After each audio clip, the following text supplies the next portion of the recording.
Ya sudah, kita mulai aja sambil nunggu teman kamu yang belum masuk.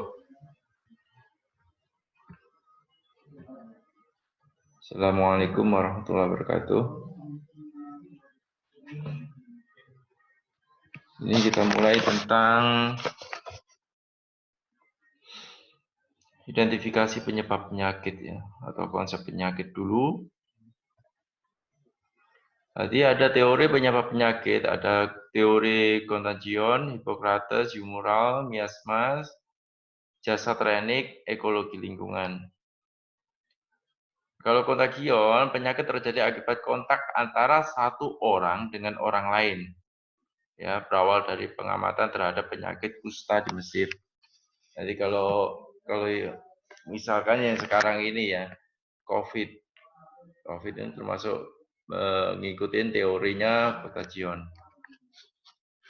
Teori Hippocrates, penyakit timbul akibat pengaruh lingkungan, air, udara, tanah, cuaca, dan lain-lain. Ya, tidak dijelaskan kedudukan manusia dalam interaksi tersebut, tidak dijelaskan faktor lingkungan bagaimana yang dapat menimbulkan penyakit. Yang penting, menurut Hippocrates adalah diakibatkan oleh pengaruh lingkungan. Ya, yang jelas kalau Hippocrates seperti ini, walaupun tidak diterangkan lingkungannya bagaimana, kita bisa mempersepsikan bahwa misalkan air yang tercemar ya, air yang tercemar, udara yang tercemar, tanah yang tercemar, cuaca juga. Kalau cuaca ini nggak hanya tercemar aja ya. Kalau cuaca ini memiliki penyakit yang berbeda-beda ya. Kalau musim penghujan, penyakitnya antara lain diare, malaria, dan lain-lain. Kalau musim kemarau, ya perpanjangan, penyakit kulit, gitu ya. Teori humoral, penyakit timbul akibat gangguan dari keseimbangan cairan dalam tubuh. Humoral berarti berkenaan dengan kalau cairan dalam tubuh ini menurut humoral itu dibagi menjadi 4 cairan. Putih, kuning, merah, hitam. Ya. Bila terjadi ketidakseimbangan, timbul penyakit. Jenis penyakit tergantung pada jenis cairan yang dominan. Berkembang dari Cina. Ini jadi menurut humoral ini cairan dalam tubuh. Teori miasma, penyakit timbul akibat sisa makhluk hidup yang mengalami pembusukan sehingga menyebabkan pengotoran udara dan lingkungan sekitarnya. Tuh, ini teori miasma. Kalau miasma itu sisa makhluk hidup yang mengalami pembusukan. Jasad renik, penyakit disebabkan oleh jasad renik. Pada teori ini jasad renik germ dianggap sebagai penyebab tunggal penyakit berkembang setelah ditemukannya mikroskop. Nah, itu. Ini teori jasad renik. Ya. Kalau jasad renik karena di dalam tubuhnya ada penyebab penyakit.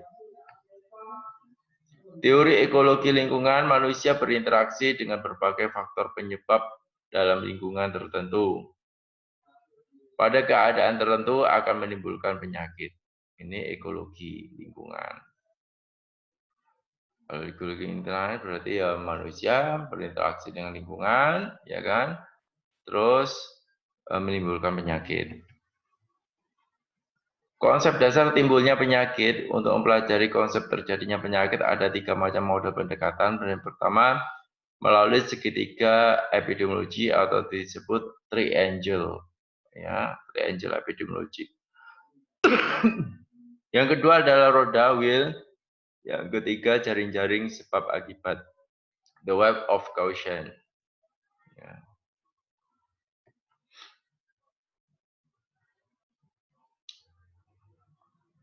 Segitiga epidemiologi, proses terjadinya penyakit merupakan hasil interaksi antara agen, manusia, environment.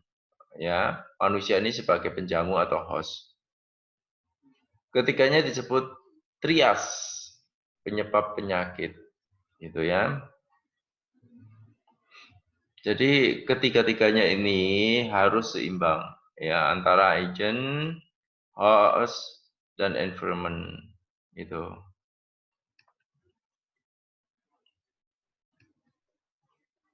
Terjadinya penyakit karena tidak ada keseimbangan antara agent, host, dan environment. Menurut segitiga epidemiologi inilah seperti ini ya, segitiga epidemiologi ini ya. Kalau lingkungan itu ada lingkungan fisik, sosial, biologi. Fisik itu air, udara, tanah, iklim, geografis, perumahan, ya, pangan, panas, radiasi. Sosial, status sosial, agama, adat istiadat, organisasi sosial, politik. Biologi, mikroorganisme, serangga, binatang, tumbuh-tumbuhan. Itu lingkungan. Agentnya biologis, nutrien, fisik, ya, chemis, mekanis. Hostnya umur, seks, ras, nutrisi, pekerjaan, keturunan, kekebalan, kebiasaan, kultur. Ini yang berkenaan dengan manusianya, host itu. Nah ini harus seimbang, harus seimbang. Jika tidak seimbang akan terjadi masalah.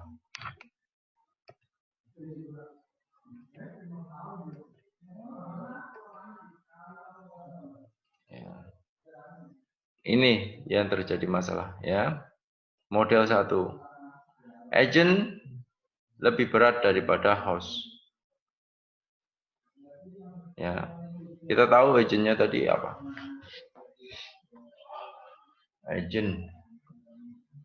Agent itu penyakitnya ya, penyakitnya.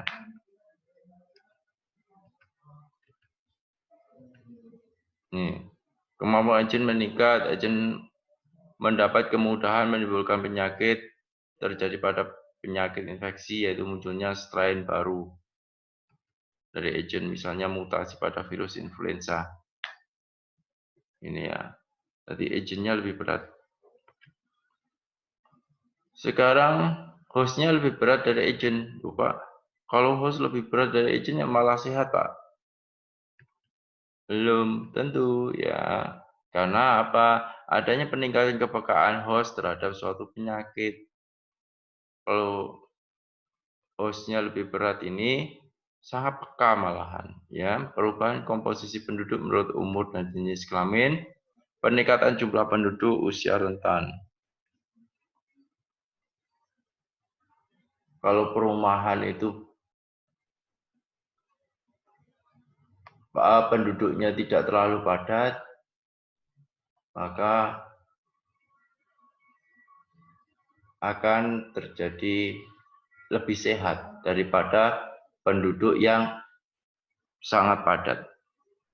Kalau penduduk itu sangat padat sekali, akan terjadi rentan, ya, rentan terhadap penyakit. Yang model ketiga, hostnya emang lebih berat, tetapi agentnya sedikit mendekati ke tengah garis, gitu ya. Nih, ketidakseimbangan disebabkan oleh bergesernya lingkungan, ya. Ini lingkungannya ini, garisnya ini ya. Jadi agentnya lebih dekat dengan lingkungan. Nah, kalau yang tadi kan lingkungan ini berada di tengah garis antara agent dan host. Kalau ini environment ini bergeser, jadi mendekati ke agent. Tuh, dilihat tuh ya. Disebabkan oleh pergeseran lingkungan memberatkan host bergeser dan perubahan kualitas lingkungan merugikan atau menyebabkan menurunnya daya tahan tubuh. Ya. Contoh penyemaran udara menyebabkan saluran nafas menyempit, mudah terkena infeksi, gitu ya. Karena environment-nya ini bergeser. Jadi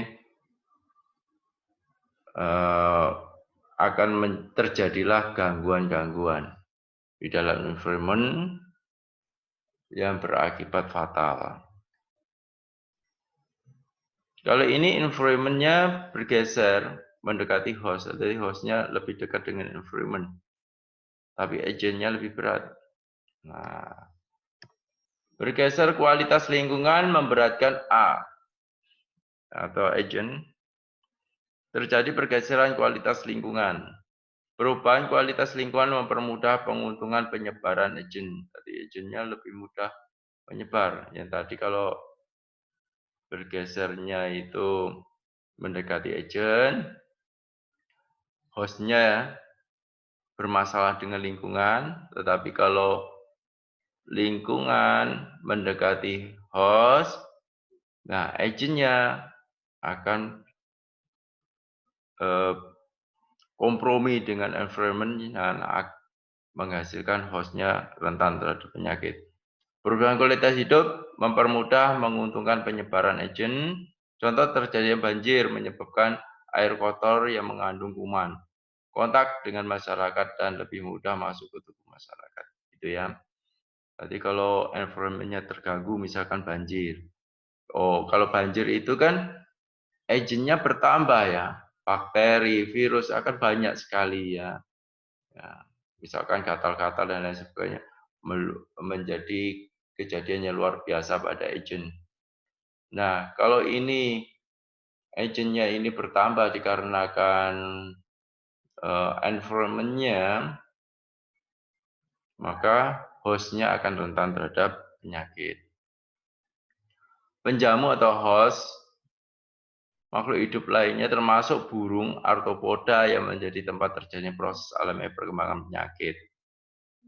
Umur, jenis kelamin, ras, genetik, anatomi tubuh, status gizi, dan lain-lain. Kalau agent penyebab suatu unsur organisme hidup atau kuman infektif yang dapat menyebabkan terjadinya suatu penyakit. Itu ya. Lingkungan, baik fisik, biologis, sosial, kultural. Trias, 1. Faktor agent. Agent sebagai penyebab penyakit dapat berupa unsur hidup atau mati terdiri dari atas 5 kelompok. Agent biologis, virus, bakteri, protozoa, jamur, cacing, dan insekta. Agent kimiawi dari luar tubuh, ya bisa berupa racun, obat, senyawa kimia. Dari dalam tubuh, ureum, kolesterol, ya kreatinin, pokoknya ya bisa mengakibatkan perubahan pada hormon-hormon yang ada di dalam tubuh.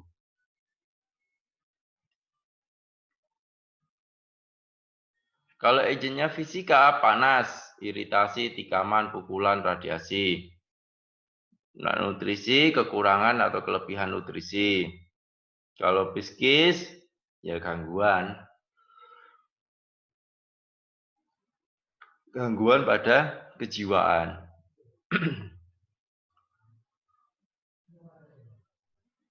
Sekarang host atau penjamu. Intrisi faktor yang mempengaruhi individu untuk terpapar, kepekaan, susceptibility, atau berespon terhadap agen penyebab penyakit. Nah, ini host. Host itu tempatnya. Tempatnya bersarang penyakit. Ini umur, seks, suku bangsa, perilaku, dan lain-lain ini host.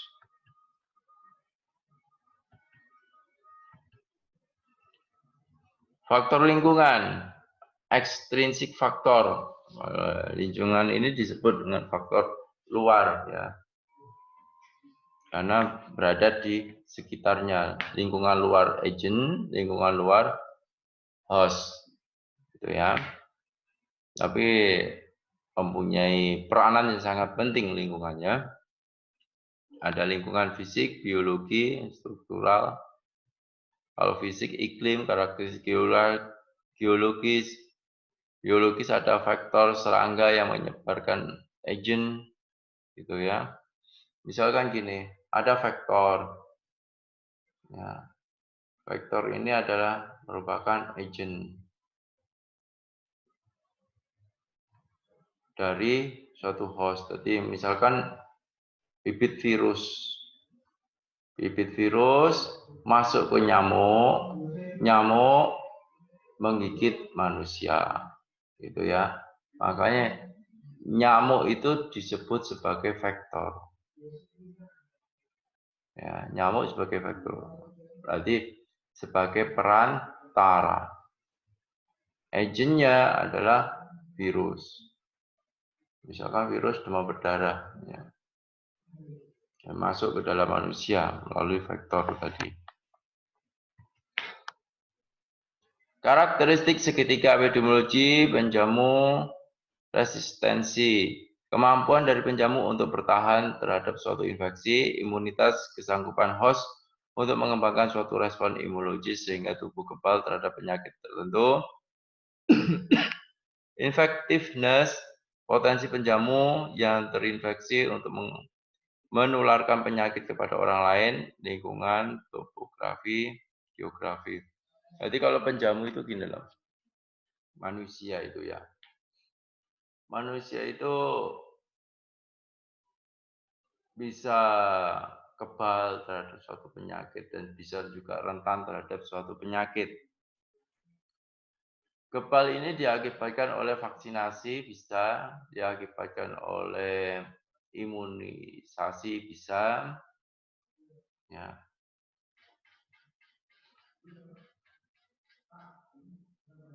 Diakibatkan oleh serum juga bisa, gitu ya. Jadi vaksinasi itu kan ada vaksinasi aktif, ya, aktif alami, aktif buatan. Ada pasif, pasif alami, pasif buatan, gitu ya. Kalau aktif alami itu aktif alami, aktif tetapi natural, gitu loh. Itu misalkan seperti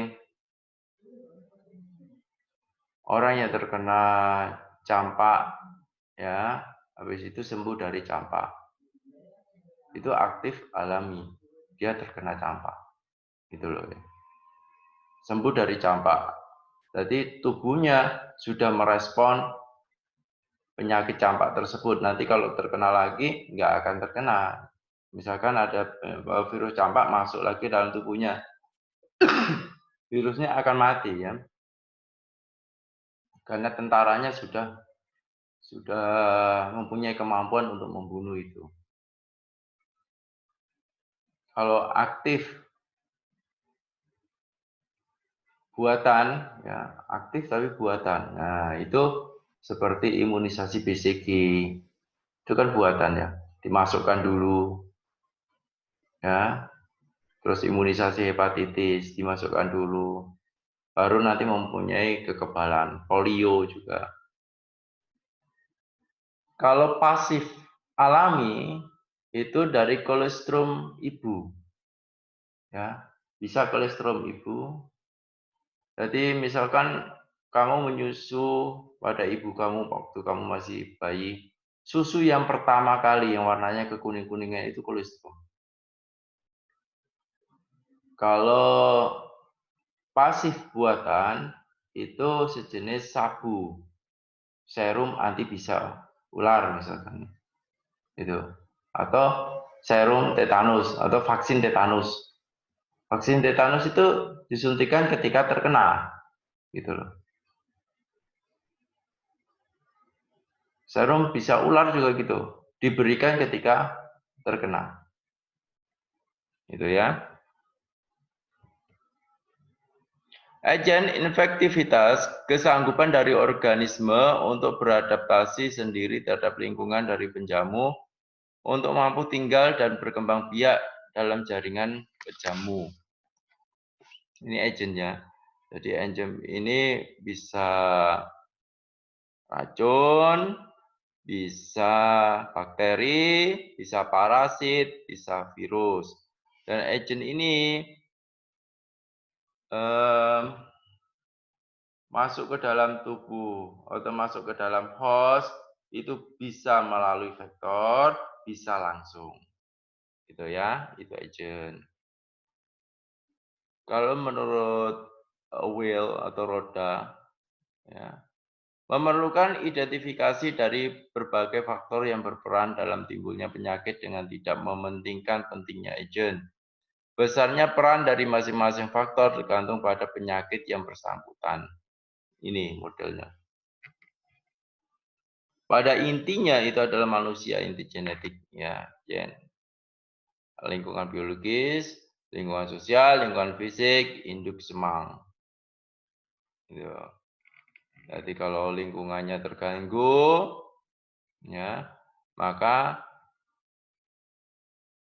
yang terjadi adalah induk semang ini akan semakin membesar.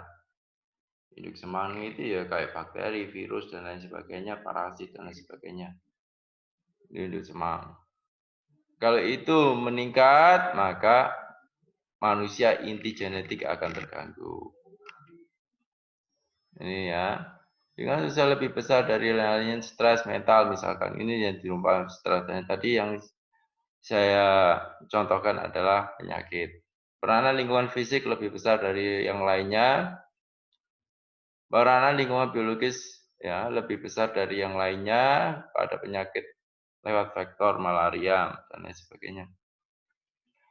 Nah, ini yang menurut the web of causation atau jaring-jaring sebab akibat. Suatu penyakit tidak tergantung pada satu sebab yang terdiri sendiri, melainkan sebagai akibat dari serangkaian proses sebab akibat. Penyakit dapat dicegah dengan memotong rantai pada berbagai titik. Gitu ya. Biasanya kan satu sebab bisa mengakibatkan beberapa akibat kan. Itulah maksud dari the web of causation. Atau juga sebaliknya, beberapa sebab akan mengakibatkan akibat yang berbeda pula. Ini contohnya ini ya. Nah, itu penyakit. Jaring sebab akibat.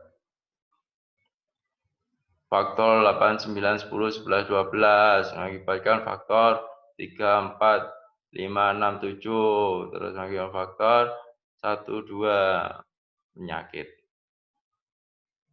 Gitu ya.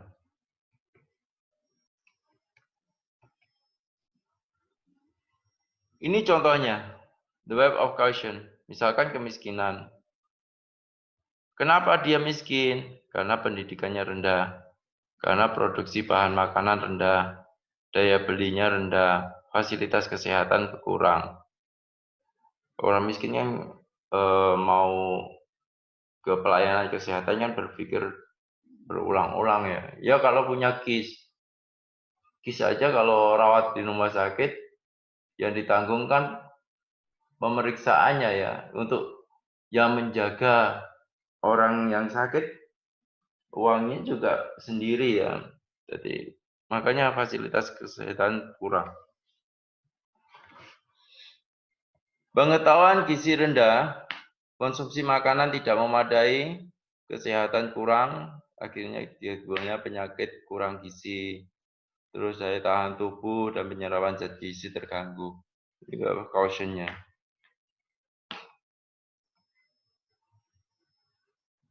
Kriteria kausasi. Pendekatan model penyebab penyakit masih membutuhkan pertimbangan yang mendalam dengan studi yang cermat untuk sampai pada keputusan hubungan kausal atau sebab akibat. Penentuan kausasi membutuhkan bukti-bukti yang ada. Austin Bradford Hill pada tahun 65 membuat kriteria yang dapat digunakan sebagai panduan penentuan apakah sesuatu merupakan penyebab. Itu ya. Nah, ini adalah menurut Hill. Yang pertama adalah hubungan temporal. Sebab mendahului akibat. Itu hubungan temporal. Yang kedua adalah plausibilitas atau ada mekanisme biologis yang menjelaskan proses penyakit. Mekanisme biologis itu ya banyak ya mekanisme biologis. Misalkan tubuh kamu kedinginan, kamu merasa panas, itu kan mekanisme biologis. Konsistensi kejadian berulang pada pengamatan orang lain atau penelitian diulang hasil sama. Diulang, tapi hasilnya sama, itu konsistensi, berarti konsisten. Kekuatan hubungan, nilai resiko relatif yang besar dan signifikan secara statistik. Ini kekuatan hubungan. Kekuatan hubungan ini biasanya ya ada di pelajaran biostat ini ya, statistika. Nanti data yang sudah ada dimasukkan dalam program, biasanya SPSS. Habis itu keluarlah data ini. Dose respon relationship atau aspek dosis respon. Makin besar paparan terhadap agen, diikuti peningkatan kejadian penyakit. Ini biasanya merupakan studi kohort. Ya. Jadi dari paparan diikutin, paparan, resiko, terus penyakit, sampai terjadinya penyakit.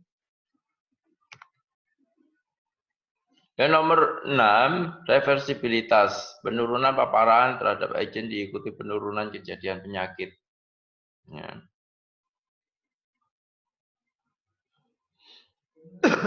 Kalau paparannya menurun, kejadian penyakitnya akan berkurang. Misalkan polusi udara ya. Polusi udara termasuk paparan ya. Kalau polusi udaranya menurun, maka yang sisa akan menurun. Desain study atau desain terbaik adalah eksperimen. Jumlah bukti, makin banyak bukti memperkuat kesimpulan. Bukti-bukti yang menjurus tentang misalkan polusi udara. Analogi hubungan sebab akibat sudah terbukti untuk penyebab penyakit serupa. Spesifitas, satu penyebab menimbulkan satu efek. Ini syarat agen sebagai penyebab penyakit atau cause. Dijumlahi pada setiap kasus yang diteliti pada keadaan yang sesuai. Atau disebut dengan necessary cause.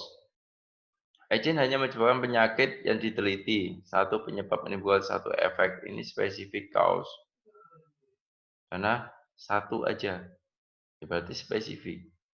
Agen diisolasi sempurna. Ditumbuhkan dalam biakan atau sufficient cause. Ini biasanya untuk penyakit-penyakit yang seperti TBC ya. Jadi tesnya pembiakan dulu. Faktor resiko adalah faktor atau keadaan yang mempengaruhi perkembangan suatu penyakit atau status kesehatan. Menurut Shipbox, FR adalah karakteristik tanda atau keadaan yang diamati pada individu atau kelompok yang secara statistik diketahui mempengaruhi hubungan dengan besarnya resiko untuk menjadi suatu penyakit. Itu ya ini. Menurut Shipbox, faktor resiko. Misalkan dalam satu kelas, ya, satu kelas ada 10 orang. Satu orang itu terkena influenza, ya. Yang dekat dengan orang yang terkena influenza, dia resiko. Yang duduknya agak jauh dikit, dia terpapar. Ya. Itu maksudnya terpapar resiko. Yang di luar kelas, ya tidak resiko, ya tidak terpapar. Karena paparannya berada di dalam kelas. Influenza kan penyakitnya kalau menularkan lewat udara ya. Ya di luar kelas kan jauh dari paparan. Faktor resiko ada dua jenis faktor resiko. Yang pertama adalah faktor intrinsik, yang kedua adalah faktor ekstrinsik. Ini kalau intrinsik itu faktor yang berada di dalam tubuh, ya. Kalau ekstrinsik faktor yang berada di luar tubuh. Yang di luar tubuh itu ya apa? Agent dan lingkungan. Kalau di yang intrinsik apa? Yang intrinsik itu ya genetik kamu ya, terus kelenjar kamu ya, cairan-cairan yang ada di tubuh kamu dan lain sebagainya. Faktor resiko, alasan dikembangkannya faktor resiko pada epidemiologi tidak menular, ya. Sebab akibat tidak jelas, penerapan konsep multiple kausasi, adanya penambahan atau interaksi antar resiko, metodologi pemberian kesempatan untuk mengukur besarnya FR, ya faktor resiko. Jadi kalau faktor resiko ya saya terangkan tadi ya. Kalau ada yang sakit, maka yang dekat itu resiko, yang jauh itu terpapar, yang jauh lagi ya tidak kedua-duanya. Kegunaan identifikasi faktor resiko prediksi untuk meramalkan kejadian penyakit menyebab kejelasan besarnya faktor resiko dapat mengangkat menjadi faktor penyebab setelah menghapuskan pengaruh dan faktor yang mengganggu. Membantu proses diagnosis prevalensi untuk pencegahan penyakit tersebut. Ya, besarnya peran FR dapat dilakukan dengan menghitung besarnya nilai RR atau resiko relatif atau odds R, odds ratio. Besarnya peran faktor resiko dapat dilakukan dengan menghitung besarnya nilai resiko relatif atau odds ratio. Sikap dan perilaku seorang surveillance. Yang pertama, kalau sikap itu merupakan perbuatan dan tindakan yang berdasarkan pada pendirian dan keyakinan yang dimiliki. Ya, sikap itu pernyataan evaluatif terhadap segala sesuatu. Bisa berupa objek, orang, peristiwa. Itu sikap. Tapi kalau perilaku, serangkaian tindakan yang dibuat oleh individu. Gitu.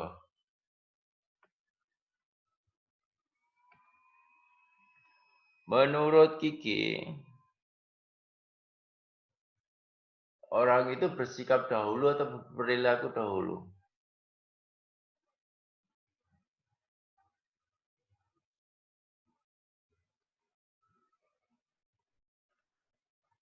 Nadia? Iya, Pak. Orang itu bersikap dahulu apa berperilaku dahulu?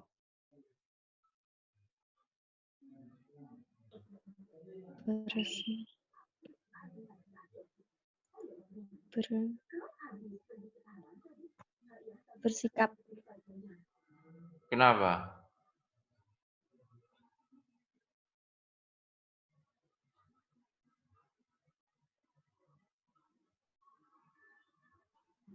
Bersikap sama berperilaku nggak sama tuh.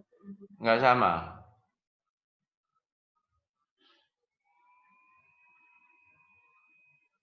Kalau berperilaku itu adalah tindakannya, kalau bersikap itu, misalkan gini, kamu bersikap seorang pelajar, ya, bersikap seorang pelajar. Jadi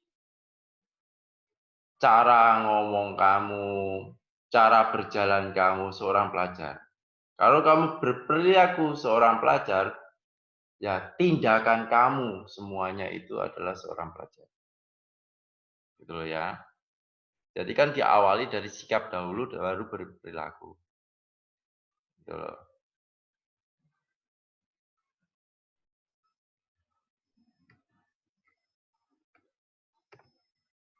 Sikap dan perilaku seorang surveillance, sopan, santun, beretika, jujur, ikhlas melayani masyarakat, sebagai role model masyarakat, yang sebagai contoh ya di dalam masyarakat.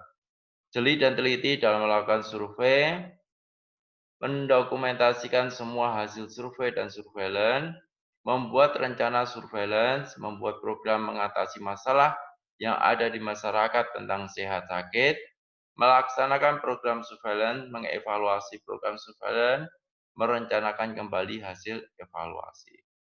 Dari sini ada pertanyaan? Silakan. Iki, ada pertanyaan? Belum, Pak. Nadia, ada pertanyaan? Tidak, Pak. Ya, sudah, kalau tidak ada pertanyaan, pertemuan kali ini cukup sekian. Semoga ilmu yang kita pelajari hari ini bisa bermanfaat bagi kalian semuanya dan menjadi berkah bagi kalian semuanya. Amin. Akhirul kalam. Wassalamualaikum warahmatullahi wabarakatuh.